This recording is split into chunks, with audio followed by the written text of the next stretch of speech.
अब गुस्ल आ गया, गुस्ल के अंदर क्या होगा कि जनाब गंदगी जहाँ लगी है सबसे पहले उस गंदगी को साफ़ किया जाए। ये नहीं है कि पानी डालकर सारे जिस्म पर गंदगी जो है वो फैला दी जाए। जिस्म पर अगर गंदगी लगी है यानी मादा वगैरह मनी वगैरह लगी है तो सबसे पहले उसको साफ़ किया जाए।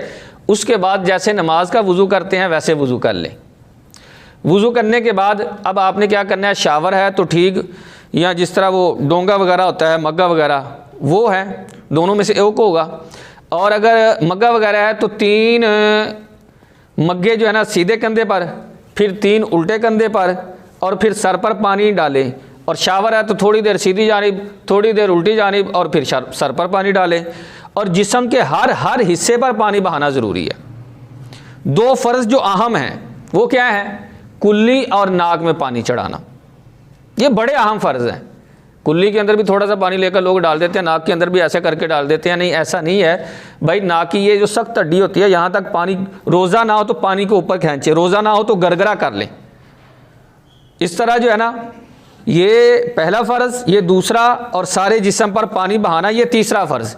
गुस्ल के 3 फ़राइज़ हैं। जब आप खड़े होकर नहाएंगे ना, तो जब खड़े होंगे तो जब जिस्म के बाज़ हिस्से आपस में मिल जाते हैं और बाज़ जगह पानी नहीं पहुंचता, आप खड़े होकर नहा रहे हैं, यहाँ पानी नहीं पहुंचेगा, इधर पानी नहीं पहुंचेगा, जो पीछे सुरीन है, पीठ है, आपस में दोनों हिस्से मिल जाएंगे, वहाँ पानी नहीं पहुंचेगा।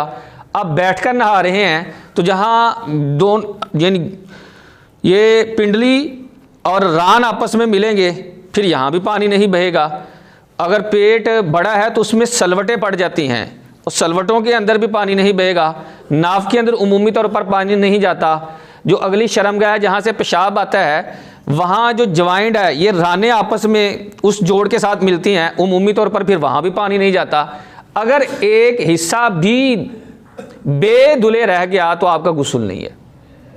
लिहाजा गुस्ल के अंदर एहतियात करनी चाहिए। इन जगहों पर बतौर ख़ास तवज्जो करनी चाहिए कि पानी हर जगह पर, जिस्म के आपके हर हिस्से पर पानी बहे तो तब आपका गुस्ल है। और बाज़ दफ़ा पूछा जाए जी गुस्ल के फ़र्ज़ कितने हैं, तो उमूमी तौर पर हमारे नौजवान पता कहते हैं जी नहाना बस फ़र्ज़ है। फ़र्ज़ कितने हैं गुस्ल के अंदर, ये कोई नहीं बता रहा होता कि ये चीज़ फ़र्ज़ है। ये याद रखिए, गुस्ल के अंदर कितने फ़र्ज़ हैं? 3 फ़र्ज़ हैं। कुल्ली, ये आम सी कुल्लू नहीं है जनाब, बस वो थोड़ा सा पानी लिया तो बाहर डाल दिया। मैंने जिस तरह अंदाज से बताया है कि चेहरे यानी मुंह के हर हिस्से और पुर्जे के अंदर पानी बहे, दाढ़ों के पीछे, ज़ुबान के नीचे, ये सब जगह पर पानी बहाना जो है ना वो फ़र्ज़ है। क्या है? फ़र्ज़। और नाक की ये जो एक ये है नरम हिस्सा और ये जो आगे है ये है सख्त हड्डी। इस सख्त हड्डी तक जो है वो पानी का बहाना ज़रूरी है। फिर हमारे यहाँ ये बड़ी दफ़ा ये मसला पूछा जाता है जी जनाब नहाने के बाद नहाना जब यानी गुस्ल कर लिया तो उसके बाद वज़ू करना चाहिए कि नहीं। हदीस पाक सुने, नबी रहमत सल्लल्लाहु ताला अलैहि वसल्लम की ये हदीस साहिब भारी शरीयत ने नकल की है कि आका करीम अलैहिस्सलाम गुस्ल फरमाने के बाद वज़ू नहीं फरमाया करते थे। जब आपने गुस्ल कर लिया ना तो 4 अज़ा वज़ू के अंदर 4 अज़ा हो जाते थे। जब आपने गुस्ल ही कर लिया, सारे का सारा जिस्म ही धो लिया भाई।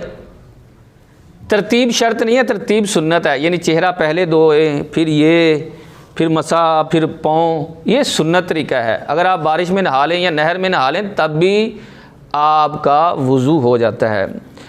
और फिर एक और हमारे मुआशरे के अंदर गलत फहमी वो क्या है कि बाज़ लोग कहते हैं जी कपड़े तब्दील करने से भी वज़ू टूट जाता है। ऐसा नहीं है, कपड़े तब्दील करने से वज़ू नहीं टूटता। जो चीज़ें वज़ू तोड़ती हैं उन्हीं से वज़ू टूटता है। बाज़ लोग कह देते हैं कि ये घुटने ज़ाहिर हों, रान ज़ाहिर हो जाए तब वज़ू टूटता है। ऐसा भी नहीं है। मैंने बताया जिन चीज़ों से वज़ू टूटता है उन्हीं से टूटेगा, कपड़े तब्दील करने से वज़ू नहीं टूटेगा।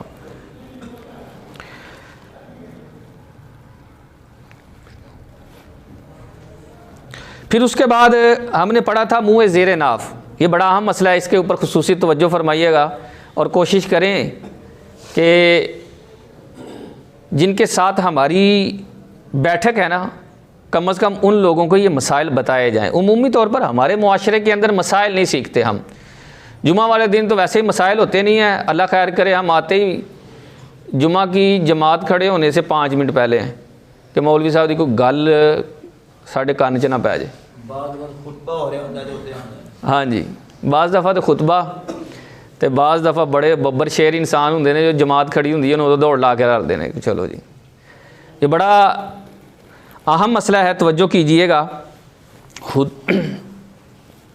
मुँह ज़ेरे नाफ कहाँ से लेकर कहाँ तक काटने चाहिए, इसकी हुदूद क्या है? मुँह ज़ेरे नाफ, नाफ के नीचे से लेकर जो दुबुर का मुकाम है, दुबुर किसको कहते हैं? जहाँ से बड़ा पखाना आता है ना, पेशाब अगली शर्मगाह से है, जो पीछे है उसको दुबुर कहा जाता है, वहाँ तक बालों का काटना ज़रूरी है।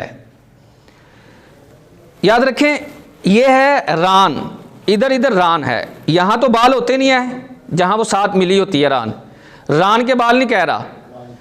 मुँह ज़ेरे नाफ कहाँ से, यानी नाफ के नीचे से लेकर दुबुर तक, यहाँ से बड़ा पखाना निकलता है, वहाँ तक जो बाल हैं उनका काटना ज़रूरी है। रानों के बाल काटना मुस्तहब है, आप काटेंगे तो अच्छा है, ना काटें तो गुनाहगार नहीं हैं। काटना ही ज़रूरी नहीं है, आप करीम इस्तेमाल कर लेते हैं। जैसे किसी का पेट बड़ा हो तो उसको काटने में बड़ी दिक्कत होती है, अगर वो करीम इस्तेमाल कर सकता है तो तब भी ठीक है, या पाउडर वगैरह मिलता है, पाउडर इस्तेमाल कर सकता है तो तब भी ठीक है। आजकल कुछ स्प्रे आती हैं, स्प्रे इस्तेमाल करता है तब भी ठीक है। याद रखें, मकसूद सिर्फ नज़ाफ़त है, सफाई सुथराई, वो किसी तरीके से भी हो, वो करीम से आ रही है तब भी ठीक है, वो पाउडर से आ रही है तब भी ठीक है, आप कोई और चीज़ स्प्रे वगैरह या कोई भी चीज़ इस्तेमाल कर रहे हैं तब भी ठीक है। लेकिन याद रखें, यहाँ ये जहन के अंदर सुन्नत तरीका क्या है, आका करीम अलैहिस्सलाम का सुन्नत तरीका, ये जो बगल के बाल हैं इनको अखेड़ना, उखेड़ना मतलब पुटना, और मुँह ज़ेरे नाफ मूंडना, ये सुन्नत है। अगर आप बगल के बाल काटेंगे तब भी ठीक है, यानी उनको भी आप मूंड दें, वहाँ भी आप उस तरह चला लें तब भी ठीक है, जायज़ है।